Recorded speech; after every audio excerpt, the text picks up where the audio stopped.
After dragging my heavy luggage up the stairs and settling it beside me, I rang the doorbell, with my usual excitement, but also with an unfamiliar sense of anticipation.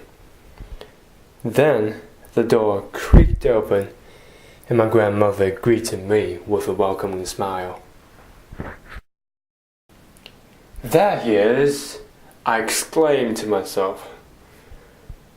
He was the newest addition to my family, my youngest cousin Rocky, sitting on the sofa with a devilish grin. The year was 2010, and he couldn't have arrived at a better time. My grandmother's dog died a little more than a year before his arrival, and since then, she had nothing much to do. It was the first time in her life, at the age of 81, that she had no responsibility over anyone. She carried on with her usual routine, accompanied by the television and occasional mahjong games with her friends. Soon, the reality of the pointlessness of her life became clear. Coupled by the death of some of her friends, she began to prepare herself for death. When I returned to Taiwan from Singapore in 2009, she looked like her soul was sucked out of her. I was looking into a mirror.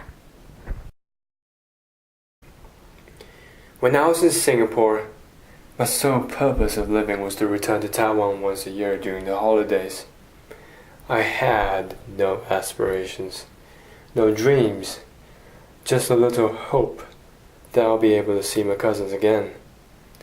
I always sat in front of my desk, recalling all the good times I had with my cousins, the sweet nostalgia. Although I did fairly well in school and participated in many competitions, I did so to impress my mother to secure a ride home. I shrouded myself from reality, although its existence was omnipresent. I could never bear to recognize the truth that my life was pointless to me. Every morning when I looked into a mirror, all I saw was a stranger, a lifeless person.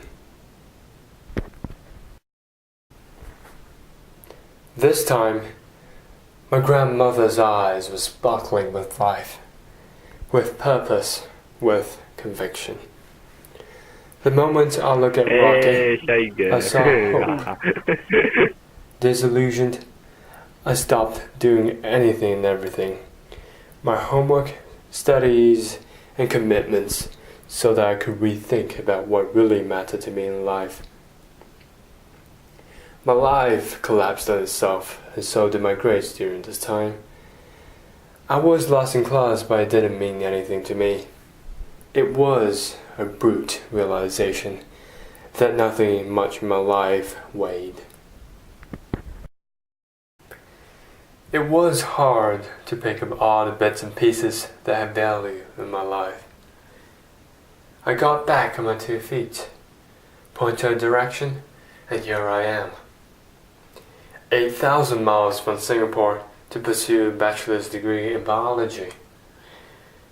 It may be a sheer luck to push me this far with my horrible results, but it is of true determination that I am able to say this now.